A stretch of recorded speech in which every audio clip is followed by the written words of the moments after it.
사도행전 서론. 제목: 본서는 본래 누가복음과 상하권식으로 연결된 한 권의 책이었다. 그러다가 그 내용이 예수 그리스도의 공생애를 전후로 뚜렷이 구분될 수 있기 때문에 각각 사복음서의 하나와 예수 부활 이후 사도 시대를 배경으로 하는 사도들의 행적을 기록한 독립된 책으로 대체로 AD 서기 2세기 이후에 분리된 것으로 보여진다. 헬라어 원전에서의 본서 제목은 프락세이스 아포스톨론, 프락세이스 아포스톨론, 즉 사도들의 행적으로 되어 있다. 여기서 프락세이스는 일반적으로 공적인 임무의 수행이라는 뜻으로 사용되던 용어이다. 터툴리안이나 오리겐 같은 교부들은 본서를 가리켜 사도들의 활동기라고 했으며 어떤 사본들에는 거룩한 사도들의 행적이라는 표제를 쓰기도 하였다. 그러나 본서가 12사도 전부의 행적을 다 기록하고 있지는 않으며 주로 베드로와 바울을 중심으로 기록된 점에서 볼 때 표제가 적절치 않은 듯하다.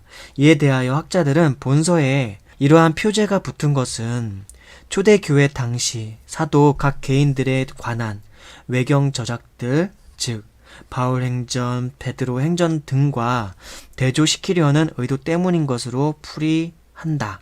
한편 본서는 대개 지필자나 수신자의 이름 혹은 수신 지명을 제목으로 하는 신약의 다른 책들과는 달리 그 내용에 따라 제목이 붙여졌다는 점에서 독특하다.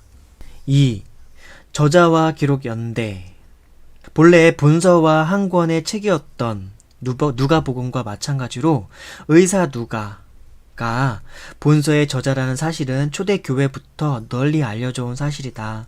실제로 본서에는 누가의 직업인 의사직을 반영하는 전문 용어들과 누가복음에서도 볼 수 있는 독특한 문체들이 사용되었다. 한편 누가는 본서를 기록함에 있어 전반부에서는 대개 그들 이라는 3인칭 대명사를 사용하다가 후반부에서는 우리라는 1인칭 대명사를 사용한다. 이 내용들은 사도행전 16장 10절에서 17절에서 일단 확인할 수 있고요. 그리고 20장 16절에서 16절까지 내용에서도 확인할 수 있고 21장에서도 확인할 수 있고 27장에서도 확인할 수 있고 28장에서도 이 내용들을 확인할 수 있습니다. 이는 본서에 기록된 많은 사건들이 저자 누가가 직접 경험한 것임을 보여준다. 누가는 바울의 제2차 전도 여행 시 드로아와 빌립보에서 바울과 합류하여 동행했으며 제3차 여행 시에도 바울 일행이 예루살렘으로 돌아갈 때 빌립보에서 바울과 합류하였다. 또 바울의 1차 로마 수감 시에 누가도 함께 로마에 있었으며 골로새서 4장 14절 그 후 2차 로마 수감 때에도 그와 함께 있었다. 디모데후서 4장 11절 기타 저자 누가 개인의 인적 사항에 대한 내용은 저자의 다른 저서인 누가복음 서론과 사도행전 1장 연구 자료의 인물 연구를 참조하기 바란다. 본서의 기록 연대는 정확히 알 수 없다. 혹자는 본서가 누가의 말년에 기록되었을 것이라는 추측과 함께 그 기록 연대를 AD 서기 80년 이후로 본다. 또 다른 사람은 본서의 일부 내용 사도행전 5장 36절 37절이 요세푸스의 기록과 유사하다 하여 그 기록 연대를 AD 94년 서기 94년 이후로 보기도 한다. 그러나 본서의 기록 연대는 바울의 1차 로마 수감 시기인 AD 61년에서 63년경으로 보아야 할 것 같다. 왜냐하면 본서에는 로마의 대화제나 네로의 기독교 대박해 AD 64년 및 예루살렘 멸망 AD 70년에 대한 언급이 전혀 없기 때문이다. 그리고 만일 본서가 AD 64년 이후에 기록되었다면 그 무렵부터 기독교인들에 대한 로마인들의 태도가 매우 적대적이었던 바 그에 대한 암시가 있을 것이 분명한데 본서에는 전혀 그런 기미가 보이지 않는다. 또한 본서는 누가복음보다는 나중에 기록되었기 때문에 AD 61년에서 63년경 중에서도 후반부에 기록되었다고 봄이 옳다. 3. 신학적 지필 동기와 배경. 누가복음과 사도행전은 원래 먼저 누가복음이 기독교 복음의 내용 자체인 예수의 구속 사역을, 그리고 사도행전이 그러한 예수의 구속의 복음을, 예수의 승천 후에 성령의 인도를 받은 사도들이 교회의 설립과 선교를 통하여 전파한 사실을 연이어 보도함으로써 상하권식으로 연결된 책이었다. 즉, 두 책은 동일한 저자 누가에 의해 비슷한 시기에 연속적으로 기록된 한 권의 책이었다. 따라서 일단 그 전반적인 집필 동기와 배경은 두 책이 유사하다. 즉, AD 1세기 후반에 이르러 주의 사역을 직접 목격하고 이를 권위 있게 전하던 사도들이 속속 세상을 떠나기 시작하는 상황에서 예수의 복음과 예수의 승천 후에 예수가 보내신 성령을 통하여 세워진 초대교회의 태동 과정의 역사를 사도들의 인준하에 연속하여 기록함으로써 자기 시대와 특히 후대의 성도들에게 복음의 진정성과 그 복음을 중심으로 전개되는 구원 역사에 대한 확고한 신앙을 갖게 하고자 기록한 것이었다. 그러나 동시에 두 책의 내용은 예수의 부활 승천 전후로 명확히 구분된다. 또한 다른 세 저자가 쓴 새 복음서들이 그것 자체로 완결성을 갖고 있듯이 누가복음도 그 자체만으로도 일단 완결된 책이다. 따라서 저자 누가가 누가복음서를 기록한 후에 다시 사도들의 행적을 새로이 기록한 것으로 간주할 수도 있다.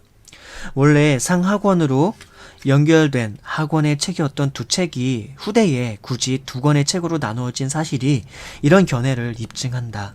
이제 이런 관점에서 본 주석에서는 이미 누가복음 서론에서 그 집필 동기와 배경을 누가복음을 따로 독립한 책으로 간주하여 요약하였듯이 누가복음의 그것과 관련을 가지면서도 사도행전 기록의 고유한 집필의 동기와 배경을 정리하면 다음과 같다.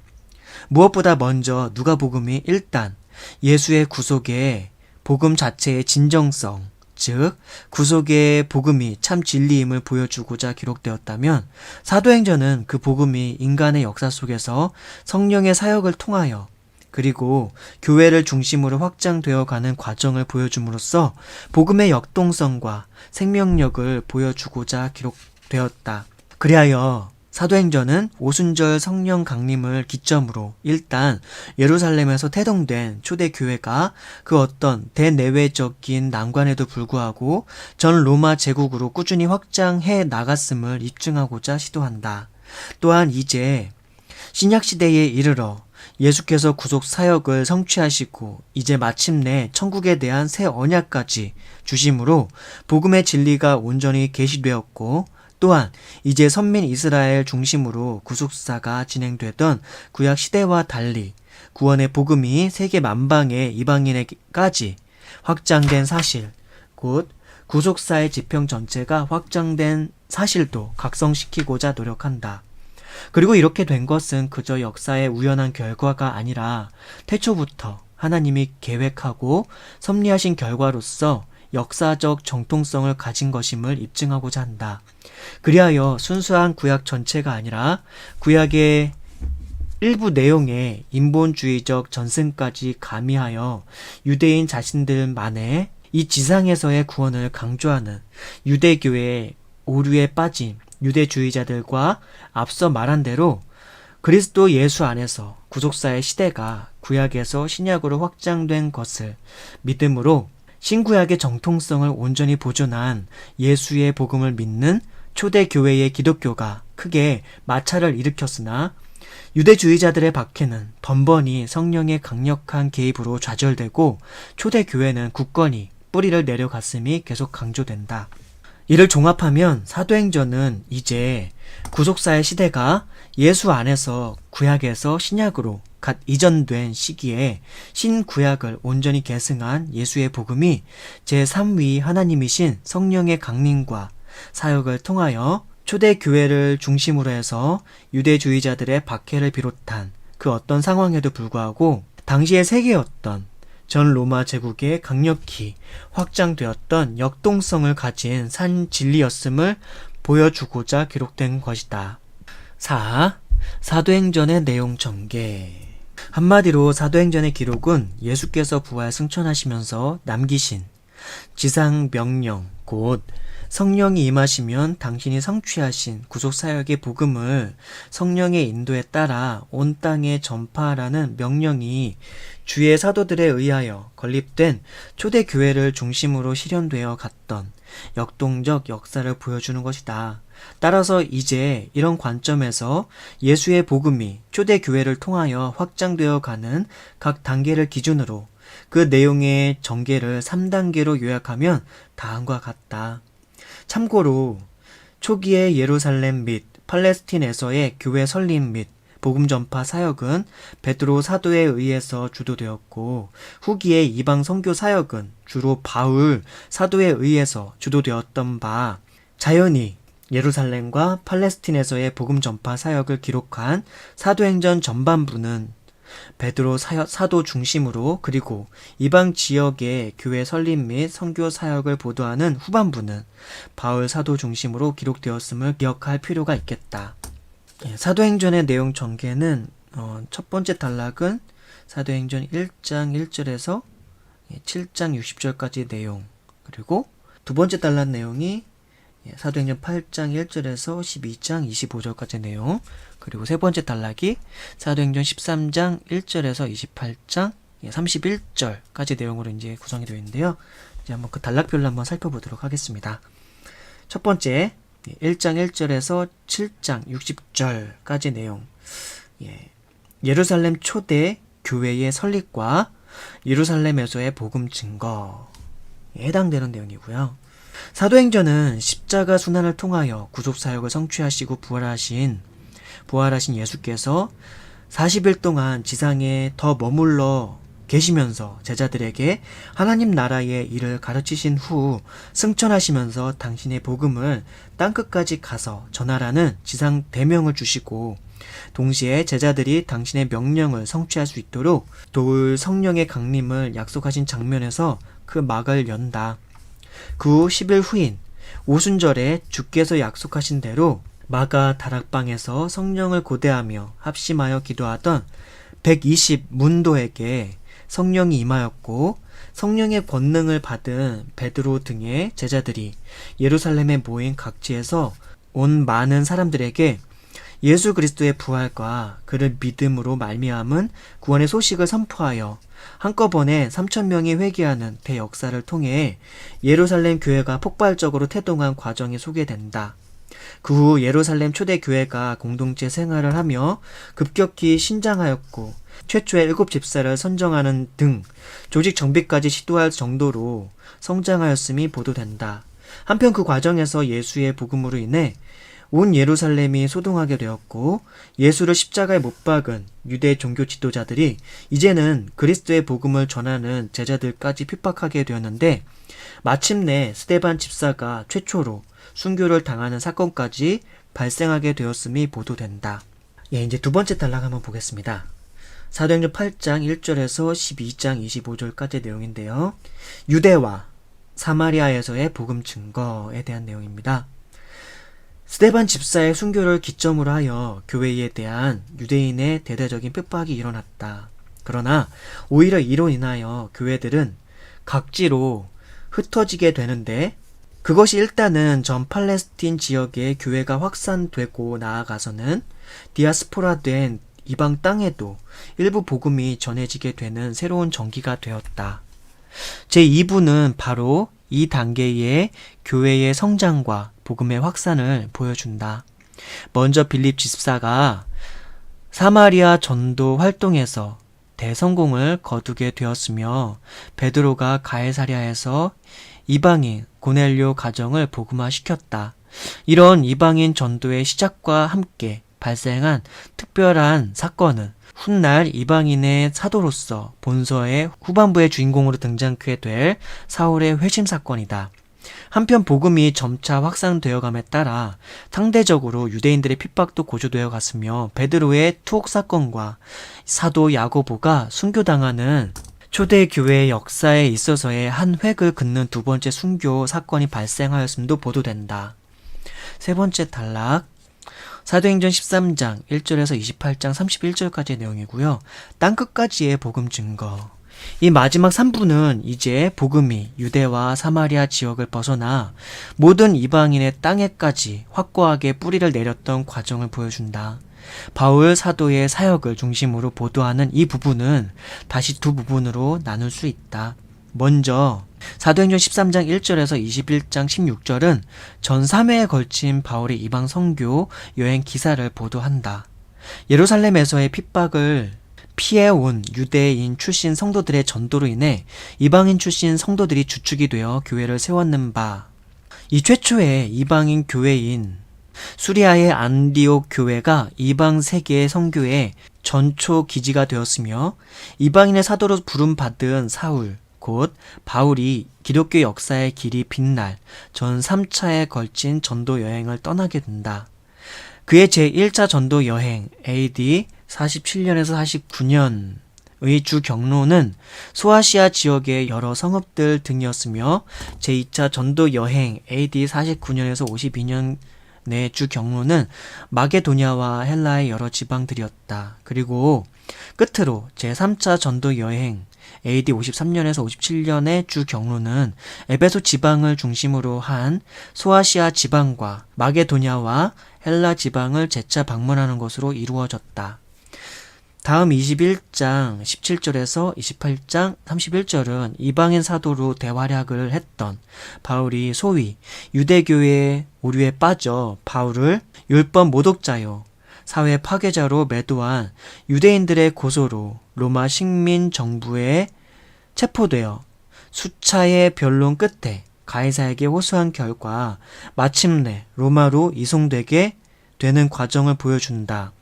이는 표면적으로는 바울의 체포 기사 같으나 이면적으로는 비록 미결수의 신분으로 남아 이방인의 사도 바울을 당시 로마 제국의 수도였던 로마에 이르게 하여 이를 통해 복음을 확장시켜 가시는 하나님의 섭리를 보여주고 있다. 특히 바울의 1차 로마 투옥 장면에서 기록을 마감하는 마지막 부분은 향후에도 복음 사역이 줄기차게 계속되어 갔음을 암시하면서 끝맺음으로써 주의 복음의 역사는 영속될 것이라는 저자의 확신을 반영하고 있다.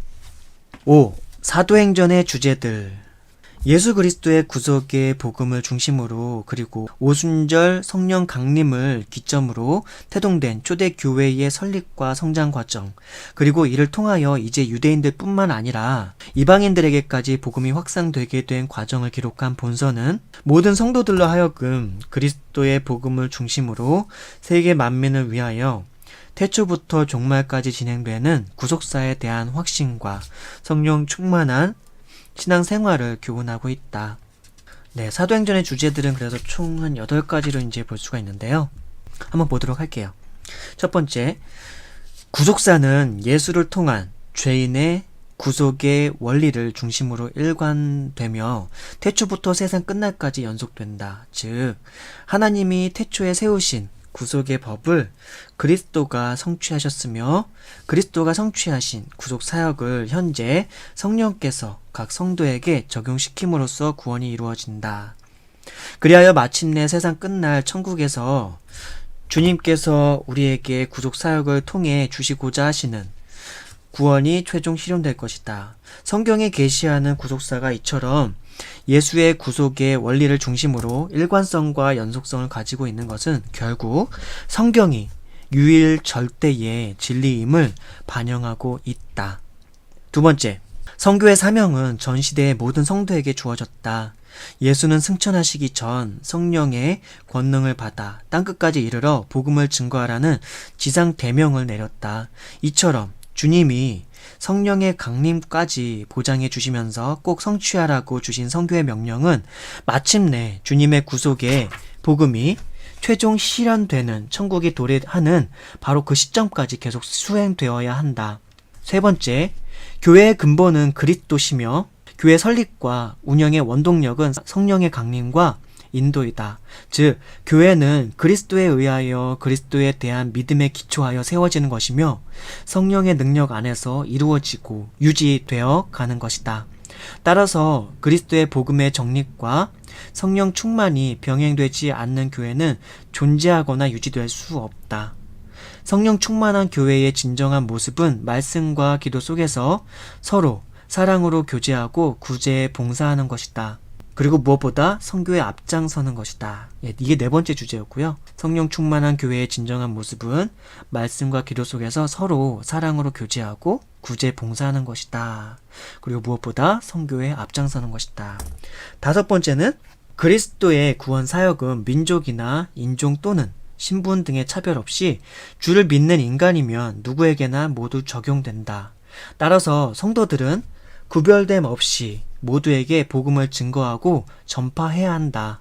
여섯 번째 주제, 사단에 의하여 죄로 오염된 이 세상에서 사단을 떠나 그리스도를 따르고자 하는 그리스도의 사역자들과 성도들에게 복음으로 인한 핍박과 고난이 닥친다.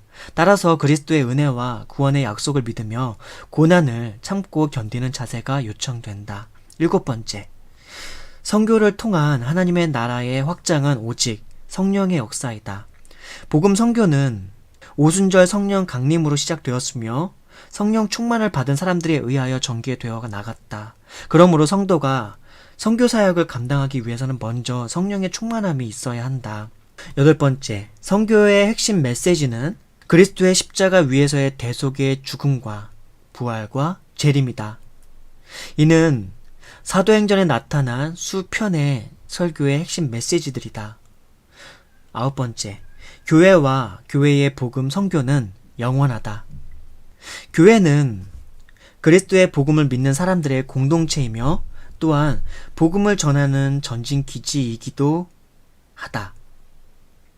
이런 교회와 교회를 통한 복음 선교는 인간의 일이 아니라 전능하신 하나님이 계획 섭리하시는 일인 바 세상 끝날까지 그 어떤 역경에도 불구하고 영원할 것이다. 비천한 소수의 제자들이 예수의 구원의 도를 중심으로 뭉친 교회가 유대주의자들 및 로마 제국의 엄청난 박해를 이기고 오히려 온 세상을 복음화시킨 사실을 보도하는 사도행전과 현재 세계 만방에 뿌리를 내리고 있는 교회의 2000년 역사가 이를 증명한다. 여기까지가 이제 사도행전의 주제들에 대한 내용이었고요. 자, 6. 사도행전의 그리스도. 사도행전에 나타난 그리스도. 신구약 성경 66권은 그 내용에 있어서 각각 다른 시대의 역사를 기록하고 있거나 아니면 서로 다른 주제의 교리들을 논하고 있다. 그리고 그 범위는 매우 광범위하고 심오하다. 또 그 문학적 형식도 율법, 법전, 역사서, 예언집, 시, 격언집, 서신서 등으로 매우 다양하다. 그러나 성경은 이처럼 그 내용과 형식에 있어서 실로 다양하지만 그 근본 주제나 목적은 모두 다 우리 주 예수 그리스도의 구속 사역을 통한 우리 죄인의 구원이다. 즉, 성경은 예수의 구속 사역이라는 한 동일한 주제의 여러 측면과 역사를 다양하게 보여주는 책이라 하겠다. 따라서 우리는 성경 66권 모두에서 그것이 직간접으로 예수 그리스도의 구속 사역에 대하여 가르치고 있는 진리를 발견하고자 애쓰고 있는 것이다. 이제 이런 관점에서 예수께서 십자가 순환으로 구속 사역을 성취하시고 부활 승천하신 이후 전날 예수께서 주신 약속대로 임하신 성령의 인도로 주의 구속의 복음을 믿는 자들의 모임인 교회가 태동되고 또 이를 통해 복음이 온 땅에 확산되게 되는 과정을 기록한 본서에서 특히 강조하는 그리스도의 모습을 찾아보면 다음과 같다. 첫 번째, 부활하신 그리스도. 유대인들이 예수를 나무에 달아 죽였으나 하나님이 사흘 만에 다시 살리시고 그를 오른손으로 높이셨다. 사도행전 2장 22절에서 36절 그리고 사도행전 10장 34절에서 43절 내용에서 확인할 수 있고요. 예수께서 부활하셨다는 사실은 그분이 성육신 하신 인간이기 전에 근본적으로 죽으실 수 없는 참 하나님의 아들이심을 보여준 것이다. 또한 이제 당신이 이처럼 전날 미리 예언하신 대로 십자가 순환을 당하시고 마침내 부활까지 하신 것은 과거 당신이 십자가에 달려 죽은 이유는 그야말로 당신이 힘이 없으시거나 무슨 죄가 있으셔서가 아니라 당신이 수차 밝히신 대로 택한 백성의 죄를 속하기 위해 스스로 자청하신 구속의 죽음이었을 뿐임을 입증한 것이었다. 그리하여 예수의 부활은 결국 우리를 위한 주의 구속 사역이 진실이었음을 보여줄 뿐만 아니라 장차 우리도 주 안에서 죽음을 이기고 부활할 것임을 보여주는 것이기도 하였다. 그리하여 초대교회도 무엇보다 먼저 전날 십자가에 죽으셨던 주의 부활 사실을 근거로 복음을 전하기 시작했으며, 또한 현대에도 주의 부활은 기독교 진리의 진정성을 보여주는 최대의 역사적 근거이기도 하다. 2. 성령을 보내신 그리스도.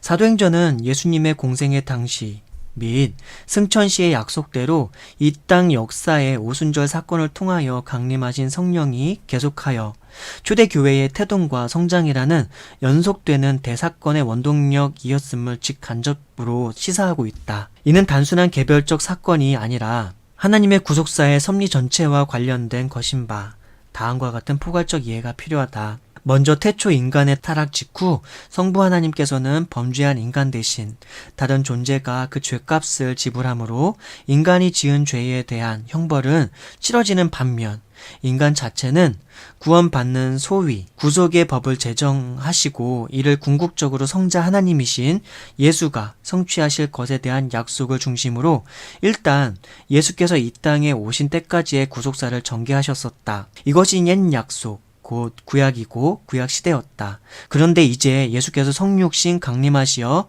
십자가 순환을 당하심으로 구약을 일단 성취하셨다. 그리고 이제 당신의 이런 사역을 믿고 회개한 자에게는 구속의 공로가 적용되어 구원을 얻게 하고 세상 끝날 그 구속의 은총의 최종 실현으로서 영원한 천국을 주시겠다는 새 약속을 주셨다. 이것이 구약을 성취하신 후 새로 주신 언약, 신약이고 신약시대였다. 이처럼 구속사역을 일단 성취하시고 신약시대를 계시하신 주님은 오고 오는 세대에 택한 성도가 다 회개하고 구속을 얻을 때까지 구속사역의 최종 실현인 천국의 도래는 연장시키시고 하늘로 승천하셨다. 그리하여 신약시대 중에서도 주님의 구속이 이미 성취되었으나 아직 실현된 것은 아닌 현재의 중간기가 있게 된 것이다. 그리고 이런 중간기에 예수님은 제3위 하나님이신 성령이 오순절 사건으로 강림하신 후 세상 끝날까지 구속의 공로를 각 성도에 적용하고 또 각 성도를 인도하도록 하시기 위하여 성령을 보내시겠다고 공생애 중에도 그리고 부활 승천하시기 직전에도 거듭 약속하셨고 또 실제 성령을 보내셨던 것이다. 마태복음 3장 11절, 누가복음 11장 3절, 누가복음 24장 49절, 요한복음 14장 16절에서 이 내용들을 확인할 수 있습니다. 여기서 우리는 결국 구속의 원리를 중심으로 전 삼위일체께서 각 시대별로 나누어 주도적으로 사역하심으로써 태초부터 종말까지의 구속사를 연속성과 일관성을 가지고 전개해 나가심을 새삼 확신하게 된다. 그리고 특히 주님의 승천 이후 세상 끝날까지의 시대를 사는 우리에게 있어서는 그분 자신이 삼위 하나님 중 한 분이시며 또한 예수님의 보내심을 받은 분이신 성령님의 인도가 절대적으로 요청됨을 새삼 각성하게 된다. 세 번째, 구원의 근거이신 그리스도. 복음은 곧 그리스도를 통한 구원의 소식이다. 본서는 초대교회가 이 복음, 곧 그리스도가 우리가 구원을 얻을 수 있는 유일한 근거라는 사실을 중심으로 형성되었고 또 이를 유일한 선교 메시지로 삼았음을 보여주고 있다. 본서는 다른 이로서는 구원을 얻을 수 없나니 천하 인간의 구원을 얻을 만한 다른 이름을 우리에게 주신 일이 없음이니라고 말한다. 사도행전 4장 12절에서 확인할 수 있고요. 그리고 또 모든 선지자도 저에 대하여 증거하듯이 저를 믿는 사람들이 다 그 이름을 힘입어 죄사함을 받는다고도 말한다. 이 내용은 사도행전 10장 43절에서 확인할 수 있고요. 주 예수를 믿으라. 그리하면 너와 너의 집이 구원을 얻으리라. 는 본서의 메시지는 전 시대의 모든 죄인들을 향하여 주신 하나님의 구원의 초청이다. 이 말씀은 사도행전 16장 31절에서 또한 확인할 수 있습니다.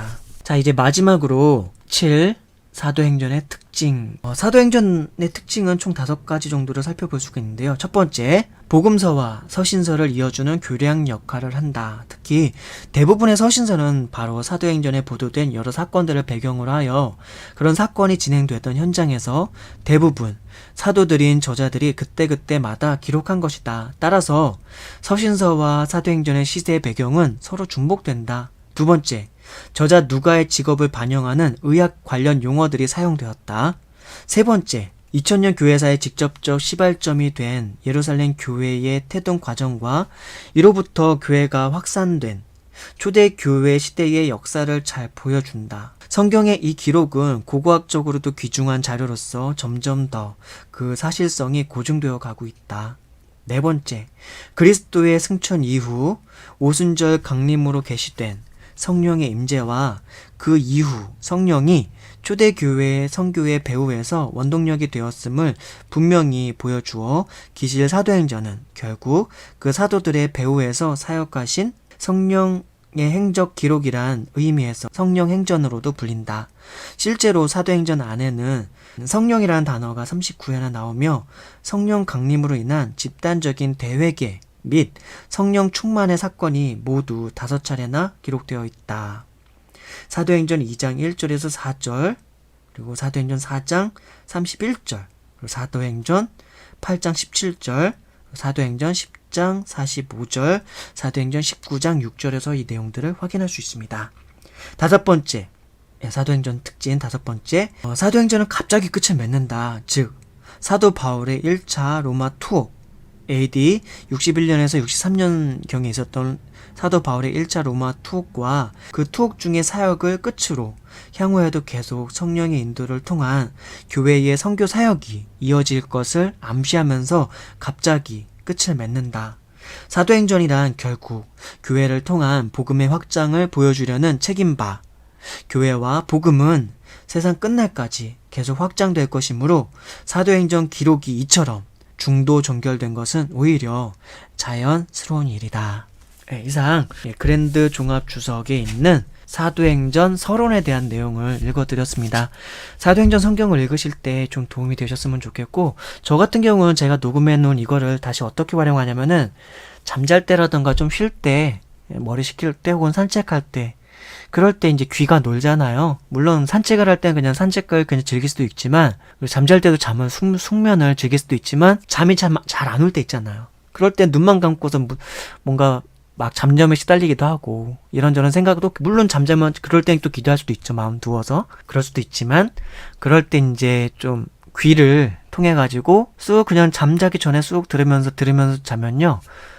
이게 한 30분 정도 되는 대충 내용일 텐데, 그 정도의 내용을 쑥 들으면서 듣다 보면은, 사도행전이, 제목은 이런 식으로 이렇게 됐고, 저자와 기록 연대, 신학적 지필동기와 배경, 사도행전의 내용, 전개, 주제들, 사도행전에 나타난 그리스도, 사도행전의 특징, 이런 것들을 개괄적으로 어느 정도 한눈에 들을 수 있기 때문에 잠자면서도 저는 좀 종종 그렇게 활용하기도 해요. 성경 낭독도 저는 그렇게 활용하기도 하고요. 제가 낭독한 걸 듣기도 하고, 혹은 다른 분들이 낭독한 거를 듣기도 합니다. 그렇게 좀 이렇게 활용하시면 좀 괜찮을 것 같아요. 그리고 성경 연구를 좀 더 본격적으로 하고 싶은 분들은 이 그랜드 종합 주석을 구입하실 수도 있고요.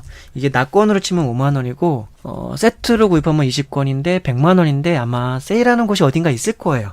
저도 이거 예전에 알바해가지고 60%인가 70%인가 세일해가지고 60%인가 55%인가? 50%인가? 하여튼 한 40만원인가 한 40만원 중후반대 가격으로 샀던 거로 기억해요. 보통 이런 전집 같은 경우는 그래도 아무래도 좀 세일을 하는 경우가 종종 있으니까 잘 찾아서 살펴보면은 좀 구입할 수 있을 거고, 이 그랜드 종합 주석이 아니어도 다른 주석도 잘 골라서 종합 주석 쪽으로 기왕이면 추천을 드리고요.